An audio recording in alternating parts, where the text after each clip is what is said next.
독일 교통 전문가의 발언이 전 세계를 충격에 빠뜨렸습니다. 이제 독일은 자존심을 내려놓고 한국의 지혜를 배워야 하는 상황에 처했습니다. 자동차를 최초로 발명한 나라에서 온 엘라라 폰브란트 박사는 처음 한국 도로를 접하고는 마치 유치원 같다고 비웃었으나 단 3분 만에 그녀의 모든 인식이 뒤바뀌었습니다. 최첨단 독일제 내비게이션이 작동 불능이 된 순간 그녀가 목격한 것은 상상을 초월하는 것이었습니다. 외국인 운전자들이 마법이라고 일컫는 그 혁신, 사고율 80% 급감의 비밀, 유럽 언론이 21세기 최고의 교통 혁신이라고 극찬한 바로 그것이었죠. 이 사건 직후 독일을 필두로 프랑스, 영국, 이탈리아까지 유럽 주요국들이 경쟁적으로 한국행 비행기에 몸을 실었습니다. 그들은 우리가 150년간 간과했던 것이 있었다고 자성하며 지금 이 순간에도 유럽 전역에 한국식 도로 시스템이 구축되고 있습니다. 대체 그날 밤 서울 도로에서는 무슨 일이 벌어졌던 것일까요? 저는 엘라라 폰브란트, 독일 연방교통부 수석 엔지니어입니다. 우리 가문은 3대째 독일 도로를 설계해내 왔으며 저는 그 전통의 정점에 서 있었습니다. 미넨 공과대학에서 박사 학위를 취득한 후 아우토반 설계에 20년을 헌신했습니다. 한국으로 가야 한다는 2024년 9월 상사인 귄터 국장의 지시를 받았을 때 저는 거의 모욕감을 느꼈습니다.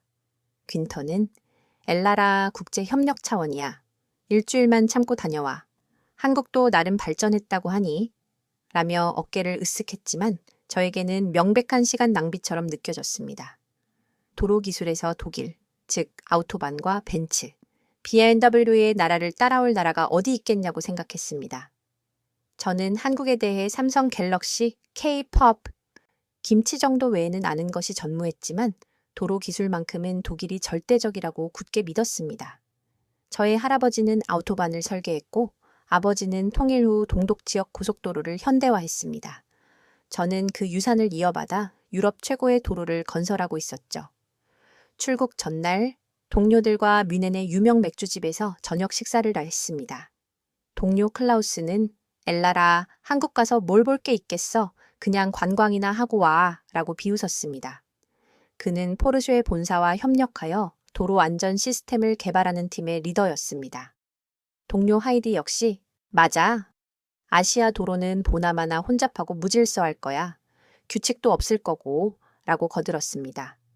그녀는 교통 신호체계의 권위자였죠.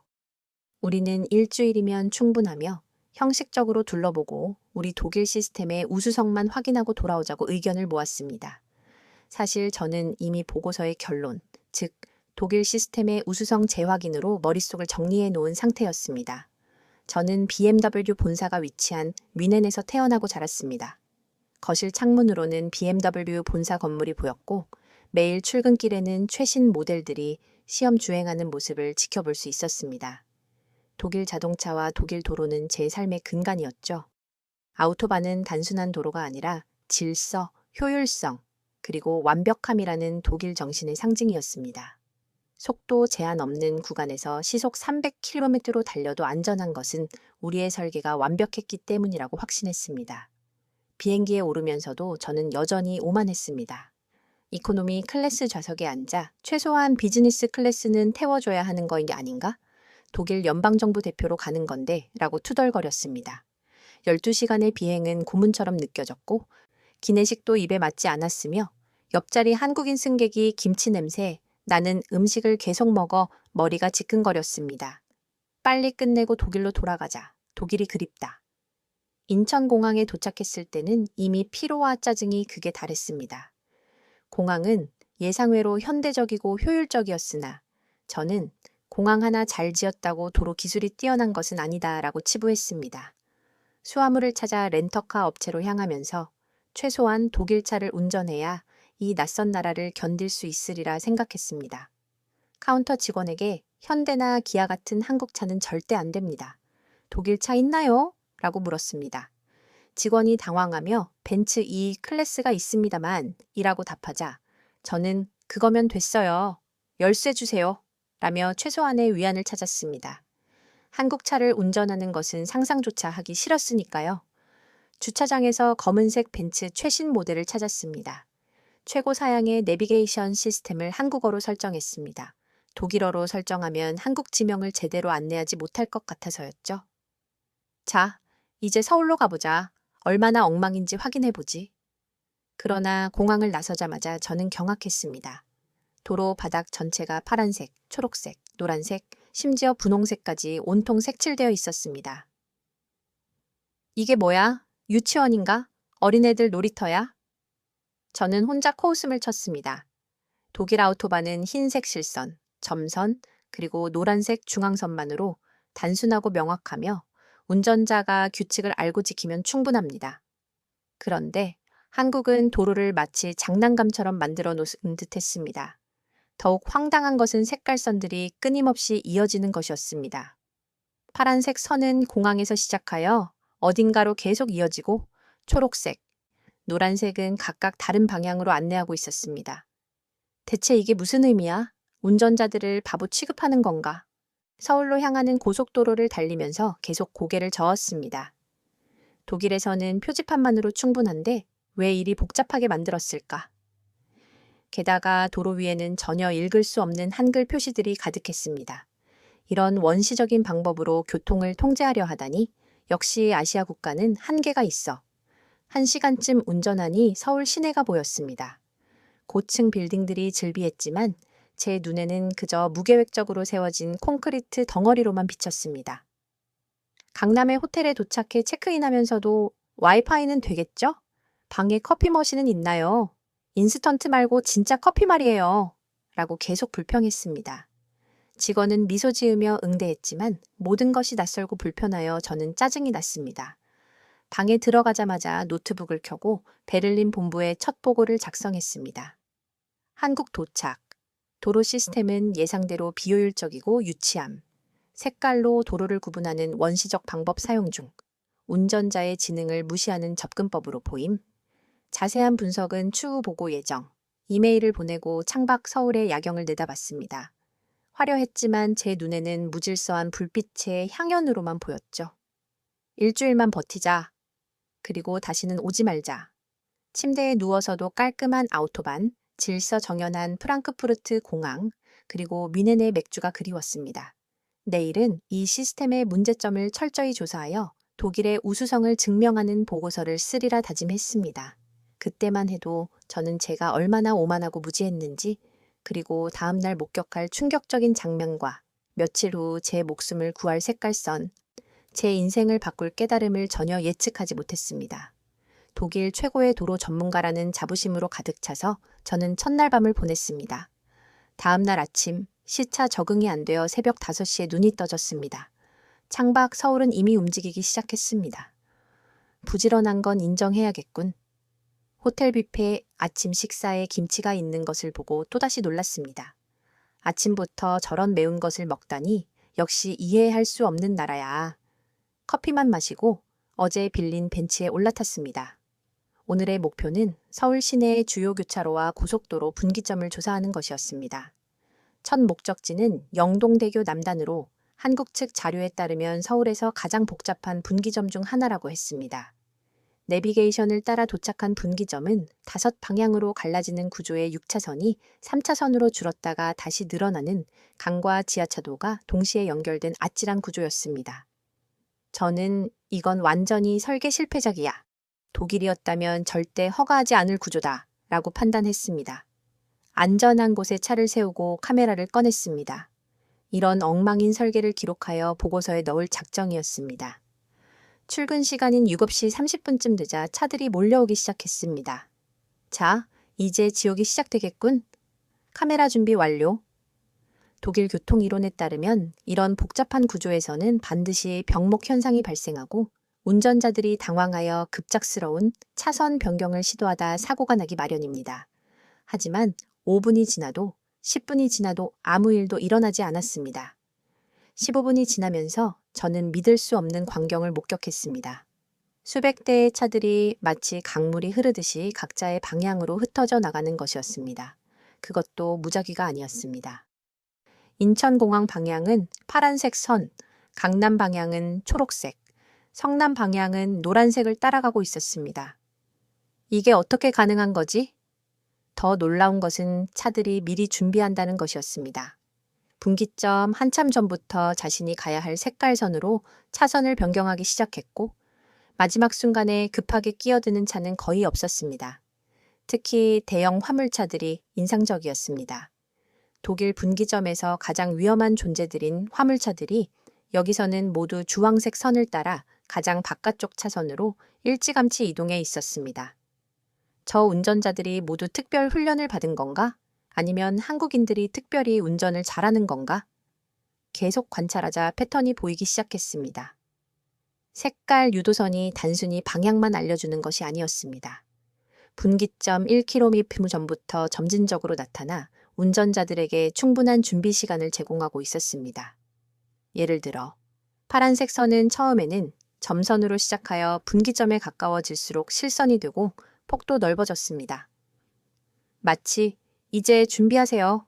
곧 갈라집니다. 라고 말하는 것 같았습니다. 30분 동안 관찰했지만 단 한 건의 사고도 급정거조차 거의 없었고 경적 소리도 들리지 않았습니다. 이건 말이 안 돼. 뭔가 속임수가 있을 거야. 저는 강남역 근처의 복잡한 교차로로 이동했습니다. 지하철역과 버스 정류장이 함께 있어 보행자도 많고 버스들이 계속 끼어들어야 하는 곳이었죠.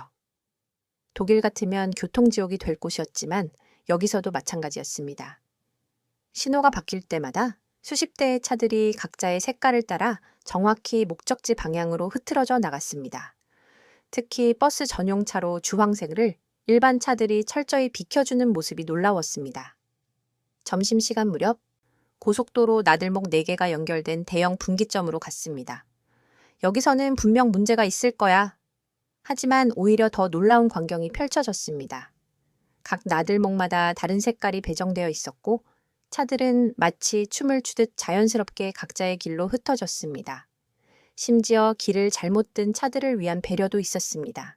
잘못된 색깔 선을 따라가다가도 특정 지점에서 점선으로 된 연결 통로가 있어 다시 원하는 방향으로 갈 수 있게 되어 있었습니다. 이건 천재적이야. 저도 모르게 감탄사가 나왔습니다. 하지만 곧 정신을 차렸죠. 아니야, 이건 그저 우연의 일치일 뿐이야. 독일 운전자들은 이런 유치한 색깔 없이도 더 잘한다고. 하지만 마음 한구석에서는 의문이 피어오르고 있었습니다. 정말 우연일까? 정말 우리 시스템이 완벽한 걸까? 오후에는 학교 앞 노란색 서행구역, 병원 앞 흰색 정숙구역, 쇼핑몰 앞 다양한 색깔 주차장 입구 등 시내 곳곳을 더 둘러봤습니다. 저녁 무렵 호텔로 돌아오면서 저는 혼란스러웠습니다. 제가 평생 믿어왔던 독일식 시스템과는 완전히 다른 접근이었지만 분명 효과가 있어 보였기 때문입니다. 하지만 이건 너무 단순해. 진정한 선진 시스템은 더 복잡하고 정교해야 하는 거 아니야? 그날 밤 보고서를 쓰려다 멈췄습니다. 비판할 거리가 마땅치 않았습니다. 대신 인터넷으로 한국 교통사고 통계를 검색했습니다. 분명 조작된 수치일 거야. 하지만 여러 국제기구의 검증 자료들도 한국의 복잡한 도심교차로 사고율이 유럽 주요 도시들보다 현저히 낮음을 보여주었습니다. 특히 색깔 유도선 설치 전후를 비교한 자료는 충격적이었습니다. 평균 40%의 사고 감소율, 일부 구간은 50%가 넘었죠. 뭔가 내가 놓치고 있는 게 있는 건가? 침대에 누워서도 낮에 본 강물처럼 흐르던 차들, 서로 배려하며 차선을 바꾸던 모습, 그리고 단 한 건의 사고도 목격하지 못했다는 사실이 계속 떠올랐습니다. 내일은 좀 더 자세히 봐야겠어. 분명 약점이 있을 거야. 하지만 제 마음 깊은 곳에서는 평생 믿어왔던 독일식 시스템의 절대성의 균열이 시작되고 있었습니다. 그날 밤 잠을 이룰 수 없어 새벽 2시에 노트북을 열었습니다. 약점을 찾기 위해 한국도로공사 홈페이지에 접속하여 기술 문서, 설치 가이드라인, 효과 분석 보고서 등 모든 자료를 다운로드하여 꼼꼼히 읽었습니다. 놀랍게도 단순해 보였던 시스템 뒤에는 각 색깔의 의미, 설치 간격, 명도와 채도 기준, 야간 시인성을 위한 형광, 물질 배합 등 치밀한 연구가 숨어 있었습니다. 그래도 이건 임시 방편이야. 진짜 해결책은 아니지.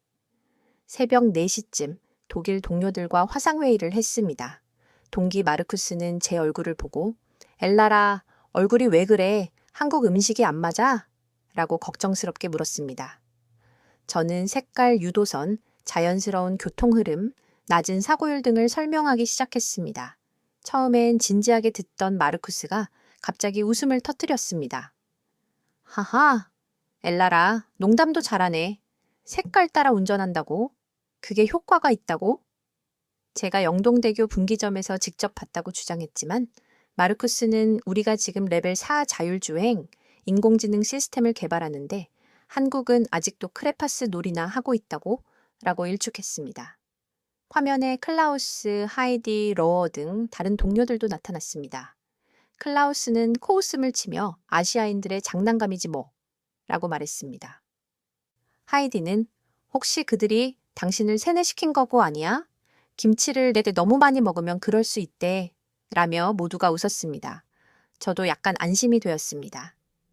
맞아, 우리는 최첨단 기술을 개발하는데 한국은 원시적인 방법에 의존하고 있는 거야. 하지만 통화를 끊고 나서도 의문은 사라지지 않았습니다. 한국도로공사의 사고 통계를 독일 자료와 비교해 봤을 때 서울의 주요 교차로 사고율이 베를린보다 낮았고 심지어 서울의 교통량은 2배 이상 많은데도 그러했습니다. 통계 조작일 거라 생각했지만 여러 기관의 교차 검증 자료들이 모두 일치했습니다. 심지어 독일 보험회사의 한국지사 자료까지도 같은 결과를 보여주었죠. 아침 해가 뜰 무렵 저는 더 큰 혼란에 빠졌습니다.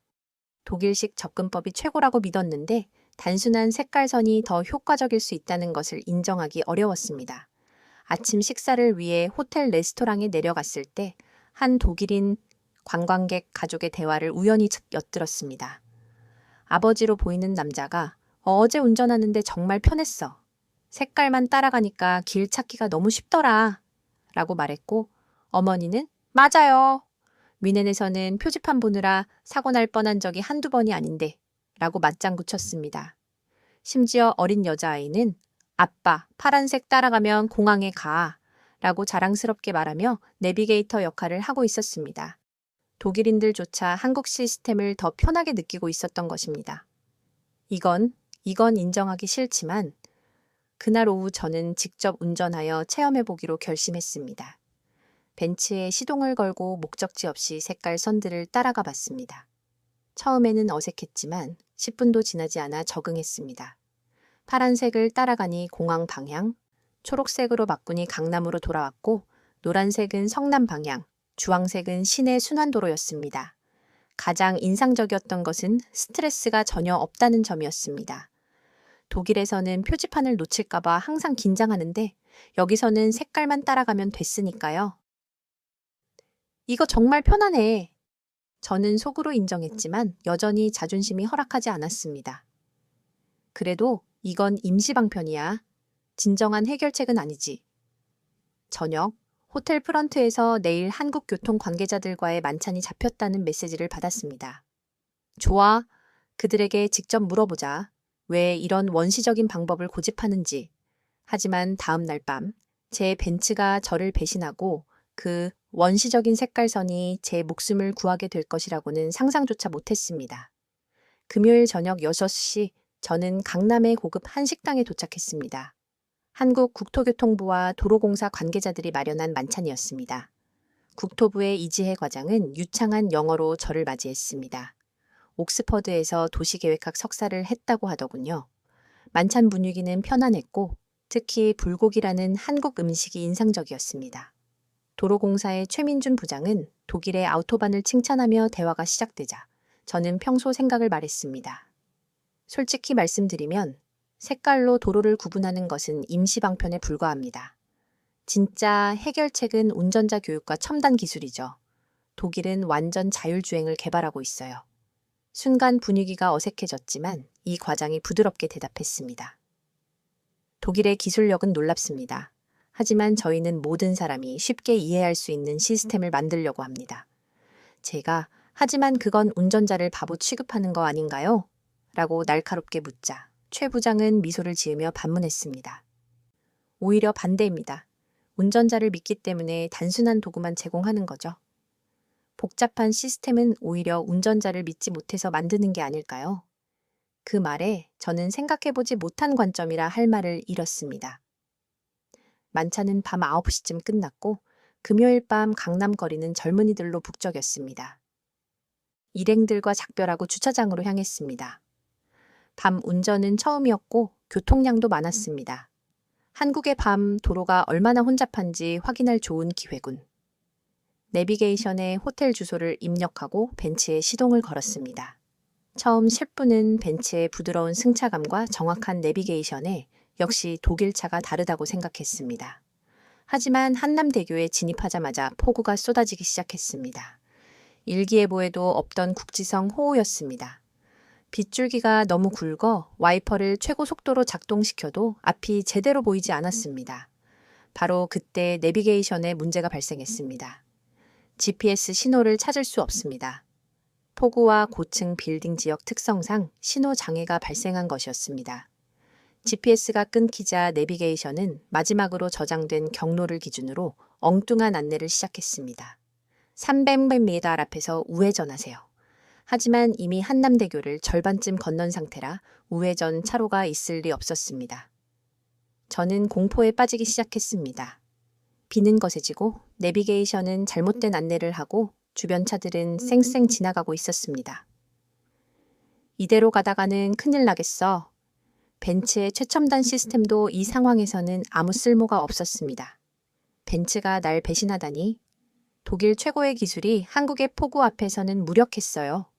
바로 그때 비에 젖은 도로 위에서 희미하게 빨간색 선이 선명하게 빛나기 시작했습니다. 옆 차선에서 누군가 창문을 내리고 필사적으로 수신호를 보내며 빨간 선 따라가세요 라고 외쳤습니다. 선택의 여지가 없었습니다. 저는 본능적으로 빨간색 선을 따라가기 시작했습니다. 신기하게도 빨간 선은 복잡한 진출입로 사이를 안전하게 안내했습니다. 너무 가파른 커브나 위험한 합류 지점을 피해서 가장 안전한 경로로 인도하고 있었죠. 5분쯤 지났을까요? 빨간 선은 저를 한남대교 북단을 벗어난 안전한 직진 도로로 인도했습니다. 저는 떨리는 손으로 차를 세웠습니다. 심장이 미친 듯이 뛰고 있었습니다. 살았다. 잠시 후 정신을 차리고 생각했습니다. 최고급 벤츠, 최첨단 내비게이션, 독일의 자랑스러운 기술이 모두 실패한 순간 저를 구한 것은 한국의 원시적인 색깔 선이었습니다.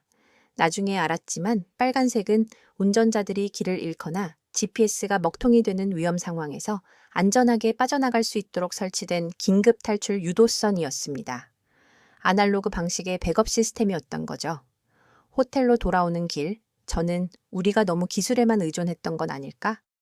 정작 중요한 순간에는 가장 단순한 해결책이 생명을 구하는 데라고 계속 생각했습니다. 호텔 방에 들어와 앉아 평생 믿어왔던 것들이 한순간에 무너진 기분을 느꼈습니다. 저는 벤츠 본사에 보낼 리포트 작성을 멈추고 일기장을 꺼냈습니다.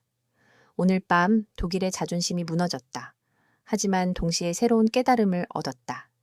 진정한 기술은 복잡함이 아니라 단순함에 있을지도 모른다.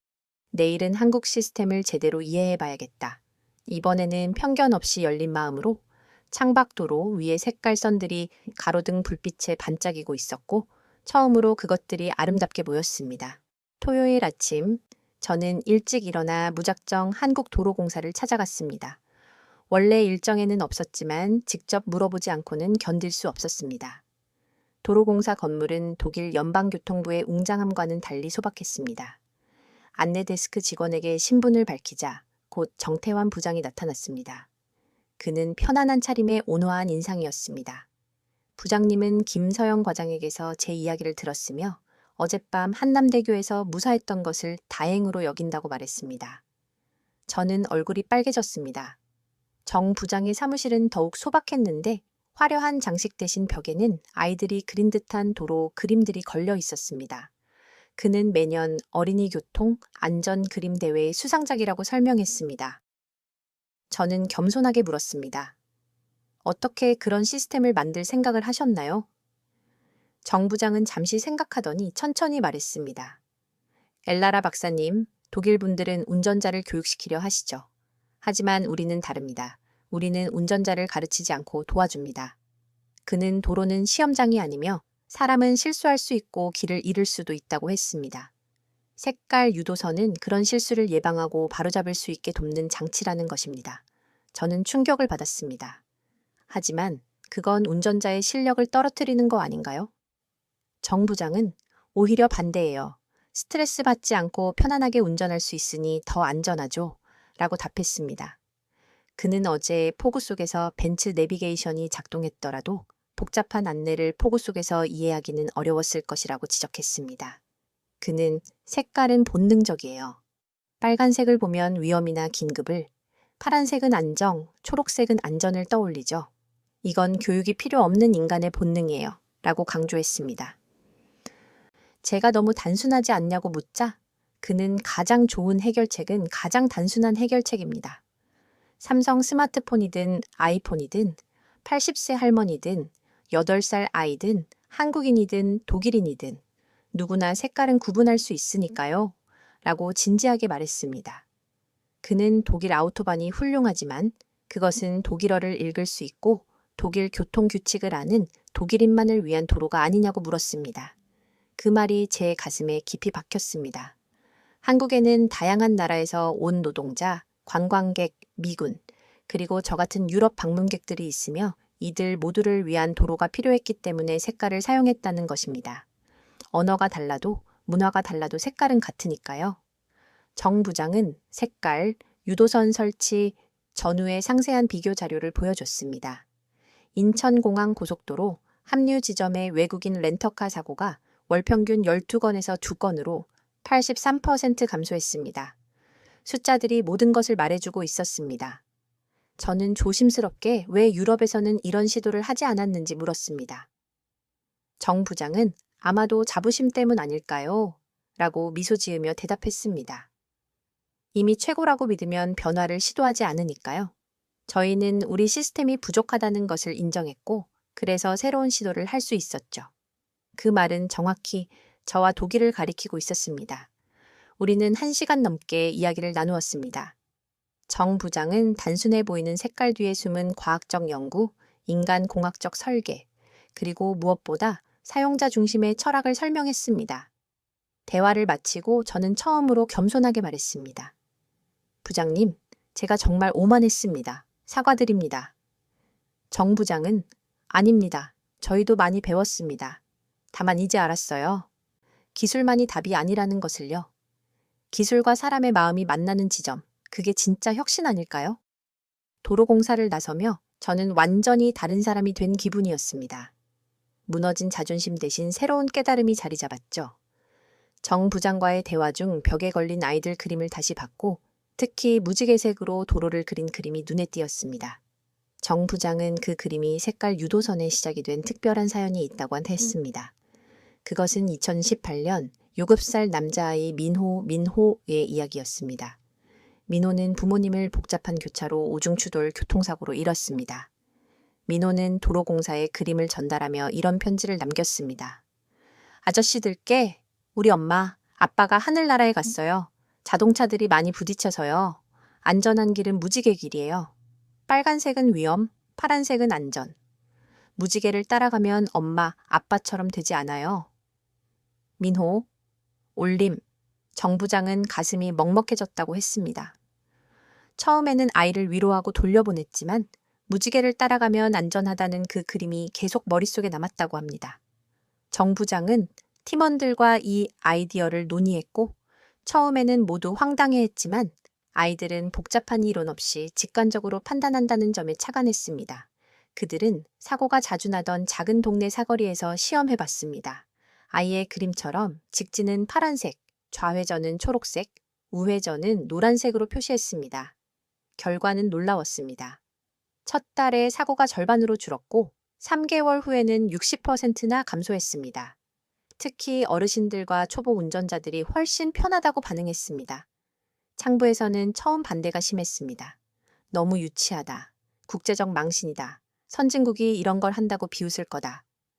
제가 독일에서도 그렇게 생각했을 거예요. 라고 솔직하게 말했습니다. 하지만 그들은 계속했습니다. 정 부장은 70년 만에 처음으로 무서워하지 않고 운전했다는 할머니의 말을 예로 들었습니다. 가장 놀라운 것은 외국인들의 반응이었습니다. 베트남 노동자, 중국 관광객, 필리핀 간병인 등 한글을 몰라도 색깔은 알았기 때문입니다. 저는 깊이 감동했습니다. 단순한 아이디어가 아니라 철학이 담긴 혁신이었습니다. 민호는 이제 교통공학을 전공하는 대학생이 되었고 매년 부모님 기일에 이곳을 찾아와 엄마 아빠가 하늘에서 기뻐하실 거예요 라고 말한다고 합니다. 정 부장은 혁신은 거창한 것이 아니다. 사람을 살리는 것이 혁신이다라며 우리는 기술만 봤지 사람을 보지 못했던 것이며 그 아이가 우리에게 가르쳐준 교훈이라고 했습니다. 작년 통계에 따르면 색깔 유도선 설치 후 전국적으로 교통사고 사망자가 40% 감소하여 매년 1,500명의 생명을 구하고 있다고 했습니다. 저는 더 이상 말을 잇지 못했습니다. 저는 정말 오만했습니다. 정 부장은 기술과 사람의 마음이 만나는 지점이 중요하다고 다시 한번 강조했습니다. 저는 민호의 그림을 사진으로 찍어 독일에 꼭 보여주기로 결심했습니다. 독일로 돌아가면 반드시 이 이야기를 전하고 진정한 혁신은 사람을 생각하는 마음에서 시작된다는 것을 독일도 배워야 한다고 다짐했습니다. 한국에서의 마지막 이틀 동안 저는 미친 듯이 자료를 수집했습니다. 한국과 독일의 교통 시스템을 근본적으로 비교 분석하기 시작했죠. 독일 연방 통계청 자료와 한국 데이터를 비교하던 중 이상한 점을 발견했습니다. 독일 아우토반의 전체 사고율은 낮았지만 외국인 운전자 그룹에서는 비정상적으로 높았던 것입니다. 충격적이게도 독일에서 외국인 운전자의 사고율이 내국인보다 5배나 높았습니다. 동유럽과 아시아 출신 운전자들의 사고율은 심각했습니다. 이건 우리가 의도적으로 숨긴 통계야. 저는 폴란드 트럭 운전사, 체코 관광객, 터키 이민자들이 복잡한 독일어 표지판과 까다로운 규칙 때문에 사고를 내고 있다는 현실을 발견했습니다. 2023년 뮌헨 근교 아우토반 이탈리아 관광버스 대형 사고, 사망 13명, 부상 11명는 이탈리아인 버스 기사가 독일어로만 쓰인 공사 구간 표지판을 이해하지 못해 역주행하면서 발생했습니다. 프랑크푸르트 분기점, 루마니아 화물차 연쇄 추돌 사고, 사망 6명. 역시 복잡한 분기점에서 표지판을 읽느라 급정거한 화물차 때문에 발생했습니다. 우리가 자랑하던 완벽한 시스템은 사실 독일인만을 위한 것이었습니다. 반면 한국은 외국인 운전자 사고율이 내국인과 거의 차이가 없었는데 색깔은 국적을 가리지 않기 때문이었습니다. 유튜브 검색에서도 차이가 명확했습니다. 독일 아우토반 외국인 운전 영상들은 이 표지판이 뭐라고 쓰여 있는 거야? 독일어를 모르면 운전하지 말라는 건가? 라며 불평하는 내용이 가득했습니다. 반면 한국 도로 외국인 운전 영상들은 색깔만 따라가니까 너무 쉬워요. 독일보다 한국이 운전하기 훨씬 쉬워요. 라며 감탄하고 있었습니다. 이후 교통위원회의 내부 보고서에도 독일 아우토반의 외국인 운전자 차별성 개선 권고가 3년 전에 이미 제기되었지만 독일은 운전자가 독일어를 배우면 된다는 오만한 태도로 이를 무시했음을 알 수 있었습니다. 월요일 새벽 저는 마지막 분석을 완성했습니다. 제목은 완벽한 시스템의 그림자. 독일 아우토반은 정말 모두를 위한 도로인가? 결론은 독일의 낮은 사고율이 사실상 독일인만의 통계였으며 외국인과 이민자들의 높은 사고율은 의도적으로 분리 집계되어 있었다는 것이었습니다. 진짜 선진국은 자국민만 안전한 나라가 아니라 그 나라를 찾는 모든 사람이 안전한 나라다. 우리가 만든 시스템은 배타적이었고 한국은 언어를 몰라도 안전하게 운전할 수 있는 포용적인 시스템이었습니다. 월요일 오후 인천공항으로 향하면서 저는 독일을 바꿔야 한다고 결심했습니다.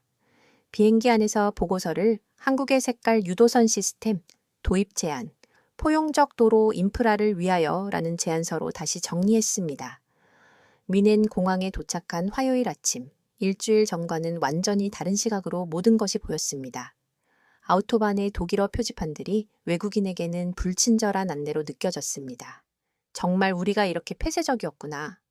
수요일 아침, 연방교통부 정기회의가 열렸고 저는 한국 출장 보고를 시작했습니다. 고위 간부들은 형식적인 보고를 기대하고 있었죠. 한국의 색깔 유도선 시스템은 매우 효과적이었습니다. 특히 외국인 운전자 사고율이 하인츠 베르너 부장이 잠깐 라나 지금 뭐라고 했나? 색깔 유도선이 효과적이라고? 라며 말을 끊었습니다. 슐츠 차관은 우리가 자네를 보낸 건 독일 시스템의 우수성을 확인하라는 거였어. 아시아의 유치한 방식을 칭찬하고 있는 건가? 라고 끼어들었습니다. 저는 유치한 게 아닙니다. 실제로 생명을 구하고 있어요. 이 자료를 보세요. 외국인 운전자 사고율이 80%나 감소했습니다. 라고 목소리를 높였습니다. 누군가는 조작된 통계겠지라고 비웃었고, 다른 이는 우리는 벤츠, BMW, 아우디의 나라야. 세계 최고의 자동차 기술을 가진 우리가 왜 후진국을 따라야 하나? 라고 목소리를 높였습니다. 저는 결정적인 슬라이드를 띄웠습니다. 우리나라에서 외국인 사고율이 내국인의 5배입니다. 이게 자랑스러운 일입니까? 회의실은 침묵에 빠졌습니다. 베르너 부장은 변명했지만 저는 바로 그거예요. 우리 시스템은 독일인만을 위한 거예요. 한국은 모든 사람을 위한 시스템을 만들었고요. 라고 반박했습니다. 슐츠 차관은 라나 자네 한국에 세뇌당한 게 틀림없어. 라며 일어섰고 베르너 부장은 감히 3대째 아우토반을 만들어 온 브란트 가문에서 이런 배신자가 나오다니? 라며 저를 배신자라 불렀습니다. 결국 저는 회의실에서 쫓겨났습니다. 복도에서 만난 동료 마르쿠스는 너 정말 실망이야. 네가 그런 사람인 줄 몰랐어. 라며 차갑게 돌아섰습니다. 그날부터 저는 완전히 고립되었습니다. 동료들은 저를 피했고 사무실에서는 엘라라가 완전히 돌았대. 브란트 가문의 수치야. 라는 수군거림이 들렸습니다. 하지만 저는 포기할 수 없었습니다. 7살 민호의 그림, 정 부장의 진심, 그리고 빨간 선이 저를 구해준 그날 밤이 계속 떠올랐기 때문입니다. 혼자서라도 해보자. 진실은 언젠가 밝혀질 거야. 저는 독일을 바꾸기 위한 비밀 프로젝트를 시작했습니다. 퇴근 후와 주말을 모두 바쳐 독일인들도 부정할 수 없는 증거를 만들기로 했습니다. 저는 뮌헨의 옥토버페스트 기간 교통사고를 분석했습니다. 경찰서를 찾아다니며 자료를 모았고 2주 동안 밤을 새워 데이터 분석을 한 결과 옥토버페스트 기간 동안 외국인 렌터카 사고가 평소보다 300% 증가했음을 확인했습니다. 사고는 아우토반 진입로와 복잡한 교차로에 집중되었습니다. 저는 소셜미디어를 뒤져 독일 운전 지옥 해시태그로 검색했고 독일 표지판 읽기 불가능, GPS도 독일어로만 나와서 포기 등의 수많은 불만 게시물을 발견했습니다. 반면 한국도로 사랑 태그에는 색깔만 따라가면 오케이, 독일보다 한국이 100배 운전하기 쉬움이라는 정반대의 반응이 있었습니다. 저는 이 자료들을 모아 보고서를 만들고 용기를 내서 독일 언론사 슈피겔 온라인에 제보했습니다. 처음에는 시큰둥했던 기자가 자료를 보고 태도를 바꿨습니다.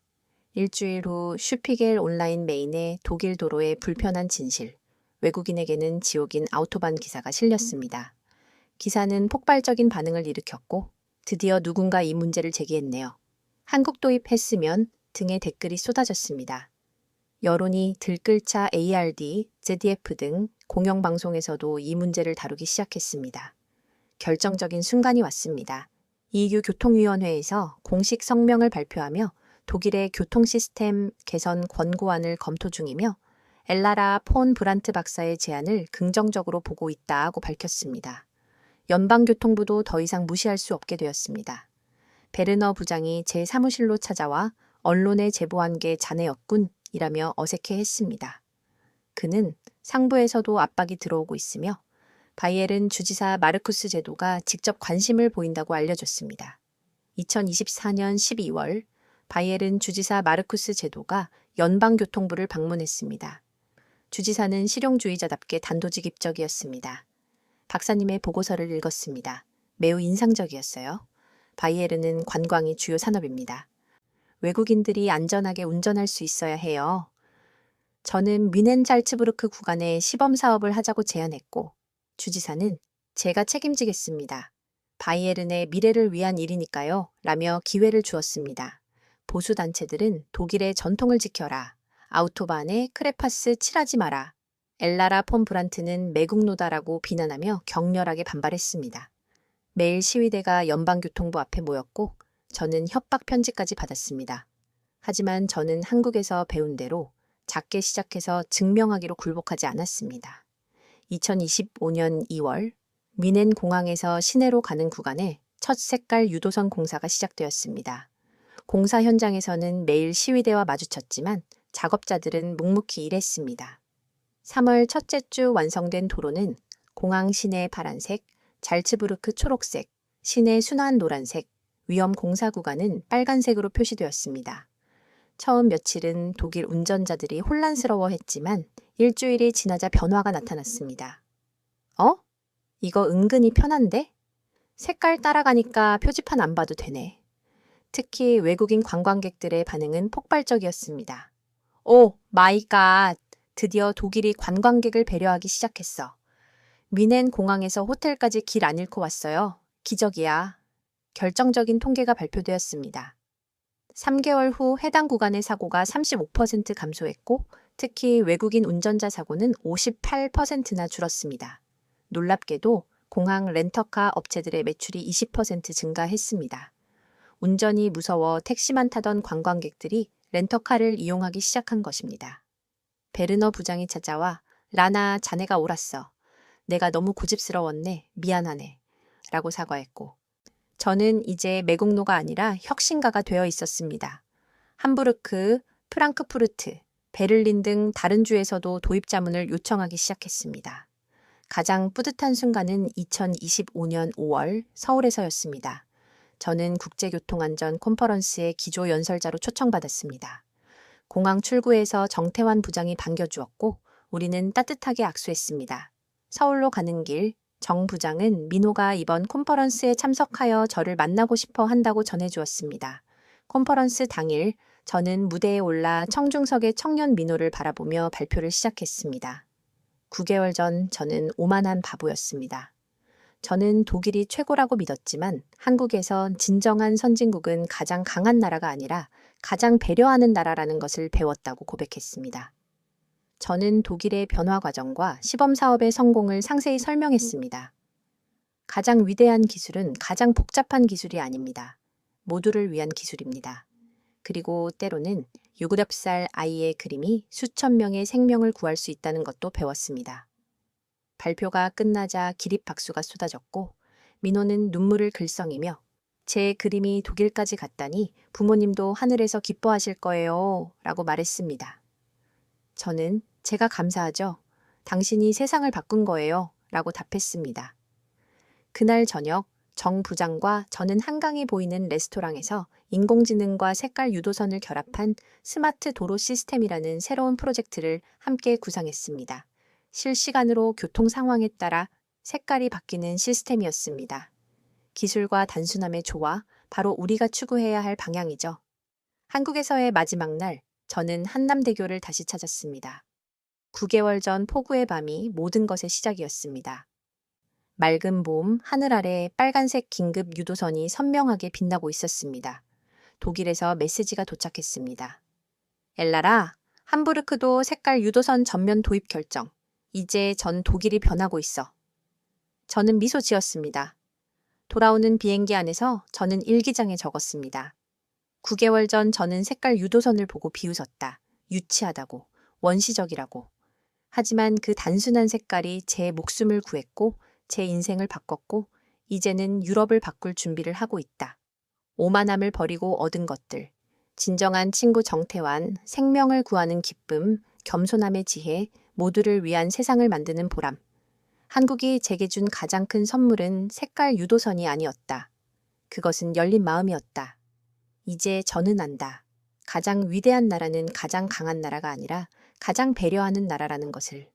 그리고 가장 위대한 기술은 가장 복잡한 기술이 아니라 모든 사람을 위한 기술이라는 것을. 크레파스를 든 아이의 순수한 발상이 이제 전 세계로 퍼져나갈 준비를 하고 있다. 이것이 진짜 혁명이다. 이 감동적인 이야기가 한국의 작은 혁신이 전 세계를 어떻게 변화시키고 있는지 보여주는 강력한 증거라고 생각하신다면 좋아요를 눌러주시고 채널을 구독하여 저희의 다음 혁신 사례도 놓치지 마세요. 특히 이 이야기가 더 많은 사람들에게 전달되어 전 세계 도로 안전에 영감을 줄 수 있도록 널리 공유해 주시기를 간곡히 부탁드립니다. 여러분의 작은 공유 하나가 이 따뜻한 배려의 정신을 전 세계로 확산시키는 데 큰 힘이 됩니다. 한국의 지혜가 가져온 이 놀라운 변화에 대해 여러분의 생각은 어떠신가요? 댓글로 여러분의 의견을 남겨주시면 감사하겠습니다.